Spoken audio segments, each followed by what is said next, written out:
Jennifer Davis here with Matteo Vasiliadis. Matteo, hi, thanks for joining us. Hello, thank you for having me. Okay, so you are a 20-year-old. You are at Brown University right now. You are an Mhm. accomplished diver, and you have already lived a lot of life in your 2 decades. We're talking today about repetitive injuries with high performing athletes. And so let's jump into your story. What is your sport? So I'm a diver. Very common. People watch it in the Olympics. That's where most people see it. The springboard diving. Yeah. What age did you start? So I started at a local summer pool when I was around 5 years old, and then I How does joined. a 5-year-old decide they want to dive? I That's a great question. I asked my mom that. Everyone asked me that. Apparently, I was just fascinated by watching people do flips, and that's what I wanted to do. And you said you didn't love swimming either, right? Were you I did trying to get not out love of it too? swimming. I was definitely trying to get out of swimming. I was put in swim team first, but was not a fan. So I was like, I'll flip instead. I'll do that. Who wouldn't want to flip instead? Okay, and so you did it for a while, but around the age of 11, you said 11 or 12, Yeah. that's when you started to get really serious. hmm Did it just become obvious that you had talent? How did Yeah, I think that came about. So I was playing a bunch of other sports like basketball and tennis and a bunch of other things, but it wasn't until I made it to like the All-Star Championships of the summer league where my club coach kind of like scouted me or recruited me and asked me to like join their team, which is a very prominent club in my area and very well known. So I kind of took that as a sign of like I have some natural ability in the sport. So at that point, you're probably what, like fifth or sixth grade? Yeah. Sixth or seventh, something like that, but still Mhm. fairly young. So you said you were doing a ton of sports before. Do you stop all the other sports and diving becomes everything? Did you still do Yeah. a bunch of things? So that was one of my biggest juggles at that age was trying to figure out what sport I was going to do because my club coach asked me to join this specific team on the club, and I originally turned it down because of the other sports I was playing. But then as I continued at that club at a lower level, I decided I really liked it, and the other sports kind of fell out of my life a little bit. So that's when I made that decision to do diving full time.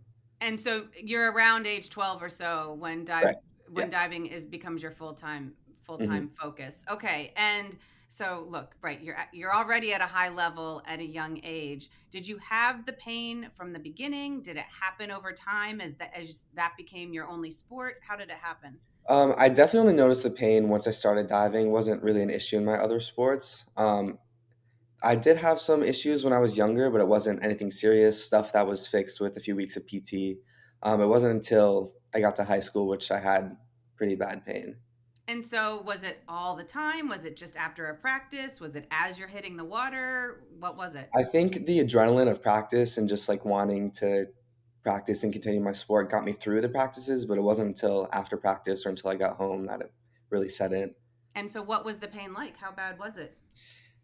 I mean, it's kind of just like it's so restrictive and like that you can't move in the way you know how your body can move. Like there would be times where I'd be like couldn't stand up straight and like wobbling over to the car, like stuff like that. Just very restrictive movement. So you feel like an 80-year-old man and you're 16? Exactly. Like I needed the cane. And how would you move past the pain to get ready for the next practice? Um, so my uncle suggested he's a doctor and he suggested that I'd go on and off with like heat and ice, and then I also went to the chiropractor because my other uncle's a chiropractor. So I had a lot of resources in my family and a lot of help. And did that work for a while? I would say it worked for a while for the pain I was having at that age, but as the injuries progressed and the pain progressed, it stopped working. And I had asked you, like, was there some awful accident where you hit the board or something? There Mhm. never was, right? You were saying No. this was just I mean, it was just learning how to dive, right? And making Yeah. the mistakes along the way. Because any diver will know, or any athlete will know, as you're learning new technique and you're progressing in the sport, you're never going to do something perfectly first try. Like that's not going to happen. So it's kind of like as you progress and as you learn and as you learn how to do it correctly, you have to do it incorrectly first. And you are really dedicated, you said, to Mhm. technique. So it sounds like, right, the way you get better is you do it over and over and over again, Yep. right? hmm And, we talked about, you were explaining to me, I mean, there's forward dives, but there's Yeah. those backward dives are especially tough on your back, right? Because Yeah. and Because what you you're essentially inverting. once you hit the water, you do like a full back bend type of bridge. So it's very impactful. But if you know how to do it correctly and you're very rigid in your technique, then should be no issues. But But if you're again, young and nothing you're goes learning, perfectly. right, and Yeah, you're not hitting the water right, or you're still perfecting it, whew, that's a lot. I mean, yeah. you may not be able to answer this question, but like on an average practice, how many dives would you do? I would say you do around like 50 plus, maybe like in my club practices, we practice for 3 hours a day. So it was a lot more. I would say maybe upwards of like 80 And how many days a week were you doing that? every day. Like 5 days a week or Five 7 days days, a week? 6 days, six Six days. days So a Sunday week, was off. Yep. 6 days a week, like 80 dives a day. Yeah. Okay, so when we're talking about overuse in high performing athletes, that's really helpful. Like this is what we're talking about, that over and over and over again. Yeah. So you get to what age? Like at what point did the heat and the ice and those things no longer cover it? It was around 15. Yeah. It was around, I want to say sophomore year of high school, like end of freshman year and sophomore year. And so you finally get to the place where you're like it just the pain you weren't able to manage it on your own. Yeah. So I think the point where I really noticed it is I was at my high school competition, state competition for, so like the Virginia State Championships. And I was in a lot of pain that morning and I had to compete. So I looked up every video on how to KT tape. I had like loads of KT tape on my back, just trying to get through that meet. Luckily, I made it through that competition, but I told my coach, I was like, I'm not gonna warm up. I'm just gonna do my dives in the meet just to like limit how much I'm using my back because I couldn't really. So after that meet, I took time off to rest, and it was much needed time. Okay, and so you find your way to VSI in Mhm. Reston and Dr. Christopher Good, who's a spine surgeon. And look, we're talking about PARS injuries, is what people call them. It's part of the spine called the PARS that's developing in young people. And so then when you have, a repetitive injury in that developing area, you can get stress fractures. Mhm. If anyone's wondering how tough you are, let's talk about when you finally got assessed, what did they find in your back? So they found that I had two full breaks. So what you were just talking about, that part of the bone fully snapped, like no, like fully gap in between. And then I also had two stress fractures. Two stress fractures Yeah. and two breaks, and you had been diving this whole time. Oh Yep. my Diving for gosh. months like that. What did you think when they told you? I was completely shocked at first just because I did so much PT and I was told that it wasn't anything skeletal, like it was all muscular injury. So hearing that, I was like, I mean, I guess it made sense for the amount of pain I was feeling, but it was not what I was told and just obviously not what I was thinking, trying to like think of the best possible outcome. So, I mean, it's mind blowing, and also, it had to be a little daunting at that point. And look, you said Dr. Good looked at you and said, as a doctor, I need to be honest about what the yep. best course of action would be here. And what did he say to you? He essentially told me that I should quit.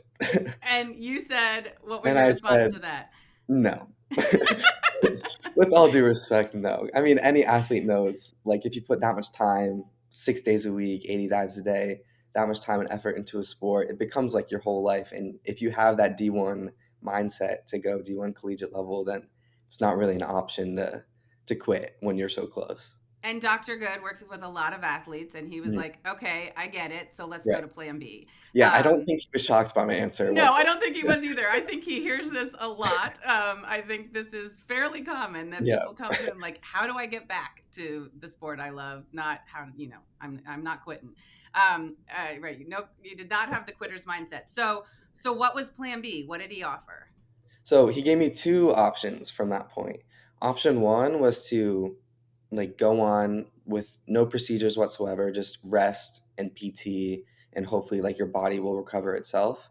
And then option two was to do this stem cell treatment that is relatively new in the field. And he gave me that information. He said there's not all the support behind it yet just because it's so new. So I recommend that you and your family do some of your own research on it and then get back to me. So how did you make your choice, and which one did you choose? So, from my point of view, I've been diving for however long with just the rest and recovery and the PT, and it still led to that injury and not a lot of improvement. So, in my mind, I kind of knew that I might as well try this. Like if this is something that he's even offering to me, then there's definitely some promising research behind it. So I wanted to trust him. And then my parents obviously did their own research when we got home, and we kind of talked about it and decided that was the best plan of action. But look, any young athlete, one aiming for D1, is going to understand this was Yeah. a huge decision for you Yeah. and a huge risk because Hmm. you were explaining it's sophomore year, your Yeah. your recruiting window had just opened up. I mean, in Mhm. fact, explain on your on you get in Yep. the car to leave that first appointment with Dr. Good and what happens. And I had my first call with a college coach. So it's very ironic. I was being told that I should probably not continue the sport, but again, that just shows how like dedicated it was, and quitting was not an option. You So I said it just right. It reinforced you like, all right, yeah, we're like getting we're back doing to it. I'm gonna have this call. I'm not gonna tell him anything about it. I'm gonna have the call as normal, and that's exactly what happened. So you had the stem cell Hmm. procedure. You did that in 2021. This is where Yeah. they, take your own stem cells and stem cells just are this amazing thing that can supercharge healing. So they can put it into the spots where you have problems, and your body heals itself. That's the Hmm. great news. The difficult news for you was it doesn't happen instantly. It's going to take Yeah. time. So Hmm. what did the procedure look like for you, and how much time did you have to take off? So after the procedure, I feel like the recovery was not that bad for me. Like I was getting up and I was walking normally. I wasn't doing any strenuous movement, obviously, but I feel like it wasn't that restricting on my day-to-day activities, like going up and down stairs. So that was all fine. But you Um, paused diving, right? yes, completely paused diving. So I was not diving at all. I wasn't even doing PT at that point. It was just resting at home, pretty much doing nothing during COVID times, obviously. So we were home anyways. But um, essentially, I had my back brace on and I had to take 9 months off of the sport where I was just doing recovery. And it wasn't until I want to say halfway that I actually started doing PT. So the first half, it was just me resting at home. And then I started the PT and recovery at Virginia Spine with their physical therapist. And then I slowly started doing more and more activity. And then 9 months later is when I finally got back in the pool. I mean, look, this is such a big decision to have to make at quite a young age, Yeah. and and it must have felt so risky. So you get to 9 months later, Mhm. you get back in the pool, and what happens? I took it very slow, and my coach wanted me to take it very slow. She was very understanding. She was just happy to see me after 9 months. Right, welcome back. So it started literally just jumping off the side of the pool, feet first. How everyone knows how they just jump into a pool, and then Were you nervous? Were you afraid you were I going to was hurt definitely yourself? nervous. I was because I didn't know what to expect because I've been doing such little activity that I didn't know what my pain was going to feel like. I didn't know how my body was going to hold up or anything. So after those first few jumps, and I was actually getting out of the pool without the steps. So Good that was a sign. good that's a good sign for me that I didn't have to Important part of the process for definitely you. Yeah. important part for me. That was a big step. Um, so yeah, I started doing feet first jumps, and I kept doing that. I slowly progressed up in height, so there was more impact on the water. And then as I did just jumps for a few weeks, maybe even a month or two, and then I started doing those very basic forward entry dives that we were talking about earlier. So it's not a lot of um, stren strenuousness on the back. Yeah. It's not that bad. Um, And at what point did you realize, oh, I think something's different here? Was it in the jumping? Was it in the pulling mhm. yourself out of the pool? Was it not till you did the first dives? When did you start to think, I think this might have worked? I think a combination of all of it. I think even just getting out of the pool, as silly as that seems, like it without feeling any pain, like in that, I kind of knew that like this is the first real activities that I've been doing since the procedure, and I've felt no pain. And as I kept taking those baby steps, each baby step had no pain. So that's where I kind of knew like, wow, this like actually worked. Like it's actually working how Dr. Good said it would. So And you said you were so strong and feeling so good that you were able to start lifting weights, which you had not been able to do because of the correct. pain earlier and when you were younger. Hmm. And so the combination of that sounds like it just made you strong. It built your Yep. confidence. Like it really just supercharged your healing process, didn't Yeah, it? definitely being able to lift was definitely a big part for me just because before the procedure I was too young, and then right where I would have started lifting I had my injury, so I couldn't. So getting back to that, it's like practicing with that load, like that weight bearing, is very important for me. Like I can do as much conditioning as I need, but it's really about that load because that's what the lower back really helps for. So being able to weight lift, and then also with the PT, like I'm getting stronger in the right ways and like the diving specific ways, which is nice. How long was it before you were back to diving regularly again? I want to say I was taking those baby steps. I wasn't practicing every day. I was definitely doing, maybe instead of the 6 days a week, I was doing three.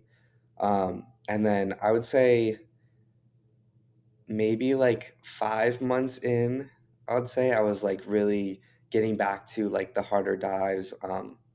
And then I had my first competition in the winter where I was doing my full list and I was no pain, pain free, feeling very confident in that. And you started to get recruited, and right, Yeah. let's jump to the good part, right? Which Hmm. is you're now at Brown University. You Yeah. are competing at the D1 level. Hmm. It's been 3 years.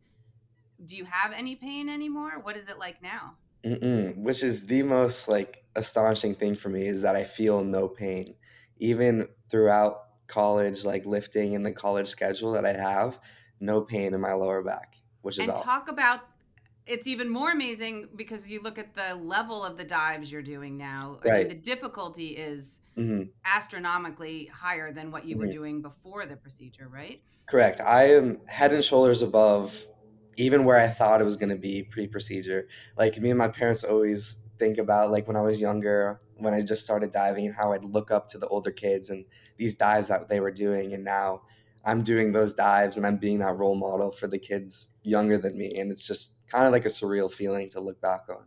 Do you ever have a moment when you're actually flipping through the air where you're like, oh my God, I can't believe, or are you too focused on it, how you hit the water? It's kind of, I'm definitely too focused in that moment, but for diving, we have these like little TVs at the pool so we can rewatch our dives. And it's kind of just like every once in a while, I'll like scroll through my camera roll and I look back and I'm like, I can like flip off a board. Like, it's so like weird to me. Like, it's walking around, no one would know that I could just do a backflip out of nowhere. Like, it's such like a weird and niche sport. It's a superpower for sure. I think hearing you talk about the procedure is really interesting, and let's widen Mhm. it out now for lessons for others because, right, taking 9 months off, like right at the start of recruiting, it was definitely a huge risk for you. Mhm. If you think now, if you hadn't, I mean, look, that was clearly hard. You seem like a very patient person, but that must have been very difficult. Yeah. So if you look back now, where do you think you would be if you had taken the other option? If you had just tried to do PT and manage it on your own and said, "Oh, I can't take this time off." What do you think life would look like then? I think I would definitely still be a collegiate diver just from my dedication and what I knew I wanted to dive at the college level. I definitely don't think I would be anywhere near as good as I am now or out of school like Brown. I think maybe my progression would have stopped because of the pain and maybe I would have gone D3 or D2. Yeah, I would definitely not have ended up in the position I am now. I think the other kind of cool thing about your story is you don't know exactly what you want to do with your life. You're still Hmm. figuring out your future career, but you were intrigued about stem cells just from Yep. a medical healthcare perspective Hmm. too, weren't you? What 100%. what about it intrigued you?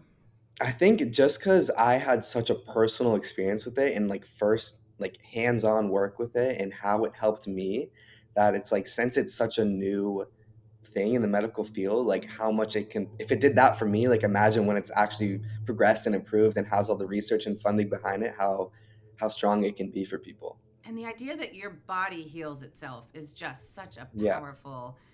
I mean, it really, yeah, is amazing. So what would you say to other athletes? Because look, these repetitive injuries are definitely on the rise. Right. Um, they are diving. They definitely happen in diving, and they're happening in so many other sports, in football Hmm. and cheer and dance and wrestling and figure skating, and I mean the list of sports where young athletes are experiencing this. It's just about every sport there is. Hmm. Volleyball, anything where you're just practicing a lot and doing those same motions over and over again. So what would you say to somebody if they're young and experiencing pain and trying to figure out what it means for their sporting career? Yeah, so I have a few things. I would definitely say number one is listen to your body because as much as athletes want to push through the pain, you can only go so far without doing more damage to yourself. So definitely listen to your body and know your limits and check every box. Like make sure you're seeing the right people, doing PT, and covering all your bases just to make sure you actually know what's going on. And then when you actually find a course of action of treatment, I would say the number one thing is being a good patient. What does that as mean? silly as silly as that sounds, but there's people that they're like sometimes you can be told a set of instructions and there's just a little temptation about you're on vacation, like you want to do something a little risky, like you have to be have that discipline to be able to hold yourself back and be the right patient, do all the PT, do all the rest, do all the icing and whatever it takes. And Yeah. you must be, I mean, whatever your sport, you must be so curious. Like, right, what if I just threw the ball once? Or what if I just Yep. hopped in the pool? Or what if I Hmm. just, right. You must have been so curious in those 9 months. It must have been very difficult to Hmm. just wait and just Yep. wait and let your body heal. That's gotta be Hmm. hard. Yeah. And I think what helped me through that is by the time during that time off, it was summertime. And so I went back to that summer league that I dived at when I was a kid, how I first started diving. And I was actually a coach. Oh, So wow. yeah, so I kind of kept my mind and body, or my body was out of the sport, but I kept my mind in the sport. So just kind of like showing up and coaching and helping these little kids, trying to inspire, like, get them into the sport of diving because it's such an awesome sport. It teaches such valuable lessons, and I think it's great that I'm able to help people like that. And it just keeps me like it kept me focused. Like I'm seeing my friends dive, like I'm seeing my club teammates, and it's like I see what they're doing. It's motivating for me, like to get back to that and to work as hard as I could. That's such an awesome tip. Okay, so let's wrap it up here. I mean, what Mhm. do you hope people take from your story? I hope people take just the fact that you can do whatever you put your mind to. Like the journey is not going to be easy. There's always going to be bumps in the road, but as long as you push through it, find those support systems and trust the people around you, whether it's your medical officials, it's your parents, it's your friends, whatever it is, you got to have people that supporting you because it's not going to be easy, but you can definitely get through it and you can skyrocket out of it. Oh, and yes, prioritize your health, and then that's Yes. good for your sport. Yeah, Yep. that's yeah, amazing. Mhm. Matteo, so great to talk to you. Thank you so much, Thank you. and best of luck this season. Yep. Thank you.